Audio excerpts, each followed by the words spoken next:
2 বছর ধরে সবাই অপেক্ষায় ছিলেন নেইমারকে ব্রাজিল জাতীয় দলের জার্সিতে আবারও দেখার। তবে সেই অপেক্ষাটা কিন্তু আরও লম্বা হচ্ছে। ব্রাজিলের যে পরবর্তী 2 ম্যাচ চিলি এবং বলিভিয়ার বিপক্ষে, সেই দলেও জায়গা হয়নি নেইমারের, কারণ গেল সপ্তাহেই তিনি ইনজুরিতে পড়েছিলেন।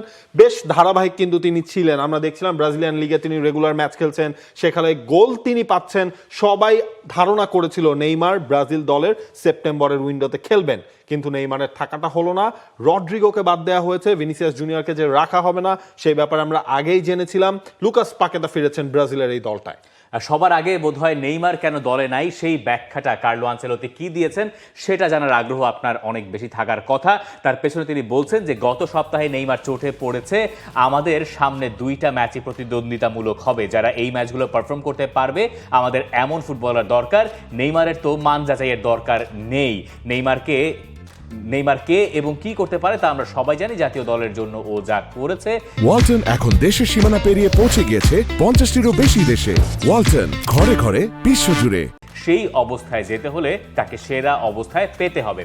এইখানে আমরা কার্লো আনচেলত্তি কি ব্যাখ্যা দাঁড় করিয়েছেন সেটা স্পষ্ট করে যদি বলি, এইটার তো একটা চুম্বক অংশ, তার সঙ্গে আরও যা যা বলেছেন যে নেইমার তার দলে আসলে ছিল 51 জনের ওপরে একটা প্রাথমিক স্কোয়াড তিনি দাঁড় করিয়েছিলেন, যেখানে তিনি নেইমারকে শুরুতে রেখেছিলেন। কিন্তু তারা শেষ সপ্তাহ পর্যন্ত অপেক্ষা করেন দল ঘোষণার জন্য, যাতে কেউ যদি ইনজুরিতে পড়ে তাহলে যেন তিনি একটু জিনিসটা পরিবর্তন করে নিতে পারেন। তো শেষ সপ্তাহে নেইমারের একটা ইনজুরির কথা তিনি বলছেন, যেটা স্ক্যানের প্রয়োজন নাই আবার বলছেন।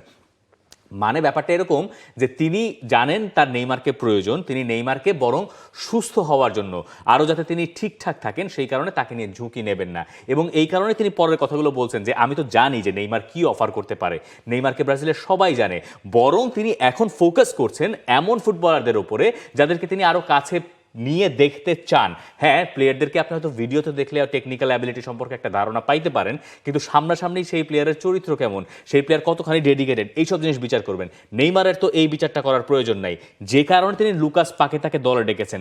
পাকেতাকে দলে কেন নেওয়া হয়েছে এই প্রশ্নও তাকে করা হয়েছিল, তখন তিনি বলেছেন যে পাকেতাকে আমি কাছে থেকে দেখতে চাই। পাকেতাকে এমন খেলেন ওয়েস্ট হামে রেখে তিনি জানেন না, অবশ্যই জানেন, কিন্তু তিনি পাকেতাকে কাছে নিয়ে দেখতে চান যে কিরকম একটা প্লেয়ার হিসেবে তিনি। এবং তিনি বলছেন তিনি 14 থেকে 15 জনের একটা স্কোয়াড রেডি রাখতে চান, যারা বিশ্বকাপে থাকবেই থাকবে, তার সঙ্গে বাকি কারা মিক্সড হবেন সেটা নিয়েই তিনি পরিকল্পনা করছেন বলে চিলি আর বলিভিয়ার সঙ্গে এই ম্যাচ দুটোতে তিনি এই রকম স্কোয়াড ডেকেছেন বলে তার ব্যাখ্যা। দেখেন, এই জায়গাতে হচ্ছে আপনার রড্রিগোকেও তো আসলে রাখা হয়নি। রড্রিগোকে আমরা দেখলাম রিয়াল মাদ্রিদের হয়ে তিনি লাস্ট ম্যাচটা স্টার্ট করলেন, ভালো খেললেন, এবং ধারণা করা হচ্ছিল রড্রিগো হয়তো কার্লো আনচেলত্তির এই দলটায় থাকবেন। সেটারও কিন্তু তিনি ব্যাখ্যা একটা দিয়েছেন যে রড্রিগো লম্বা সময় পর কিন্তু একটা স্টার্টিং 11-এ ম্যাচ খেললো। রড্রিগোর জন্য আমার শুভকামনা রইল, রিয়াল মাদ্রিদের হয়ে শেষ ম্যাচে সে ভালো খেলেছে, অনেকদিন পর সে প্রথম ম্যাচ খেললো, নিজেকে ভালোভাবে প্রস্তুত করা ও জাতীয় দলে ফিরে আসার জন্য সময় আছে ওর কাছে। জাতীয় দলে খেলতে হলে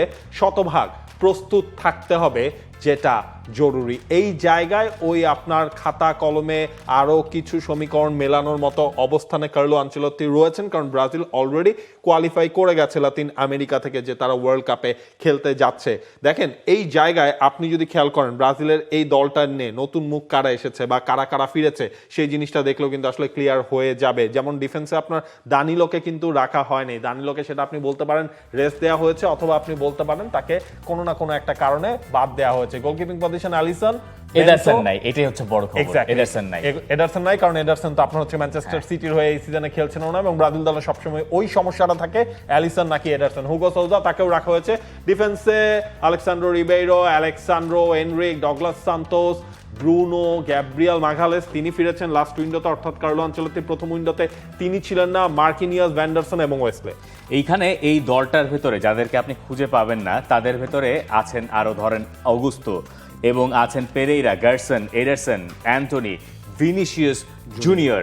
মানে আগের স্কোয়াড থেকে যে পরিবর্তনগুলো, আপনি যদি মিডফিল্ড আর ফরওয়ার্ড লাইনটা আমরা দেখে নেওয়ার সুযোগ পাই, তাহলে ভিনিসিয়াস কেন নাই সেই ব্যাখ্যাটাও আমরা দাঁড় করাবো, আমাদের মন গড়া ব্যাখ্যা।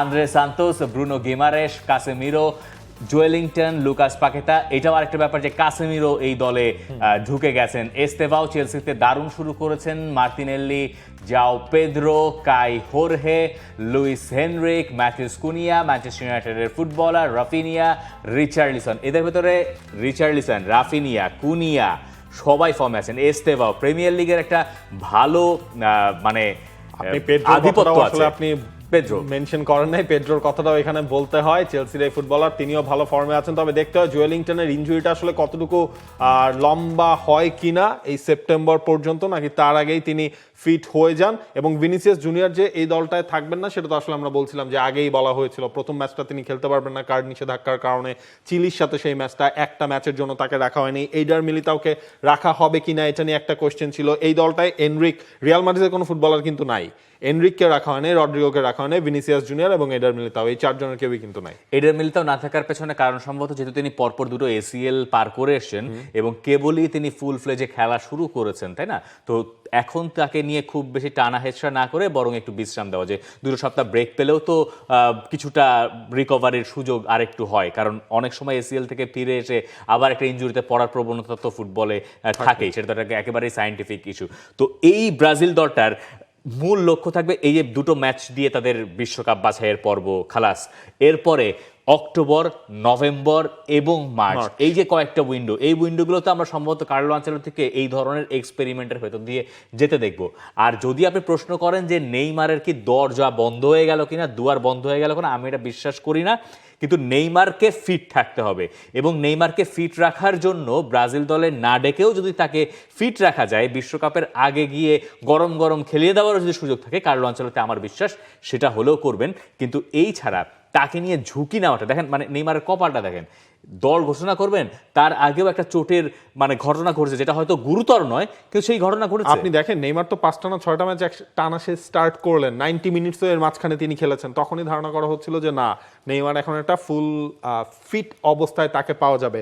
কার্লো আনচেলত্তির কথার প্রথম 2টা লাইন যদি আপনি আরো একবার রিকল করেন, সেখানে কিন্তু দেখতে পারবেন যে প্রতিদ্বন্দ্বিতামূলক ম্যাচ, ওইটার মানে কিন্তু তিনি বোঝাতে চান নাই যে দায় সারা কোনো ম্যাচ, সেটা কিন্তু না। কিরকম ফিজিক্যাল ফুটবলটা লাতিন আমেরিকায় হয় সেটা আমরা সবাই আসলে জানি। চিলির কথা, স্পেশালি আপনি যদি বলেন বলিভিয়ার কথা, সেখানে সেটাও আসলে বলতে হবে। এই জিনিসগুলো মাথায় রেখে তারা রিস্কটা আসলে নিতে চান নাই, কারণ এই পজিশনে কেউ চাইবে না নেইমার হচ্ছে আপনার আবার 6 মাস 8 মাসের জন্য ইনজুরিতে আসলে পড়ে যাক। সেটাই, তাহলে তো বিশ্বকাপে খেলা সেই সম্ভাবনাটাই শেষ হয়ে যায়। For more updates, subscribe to our YouTube channel and click on the bell icon. Follow us on Facebook and Instagram.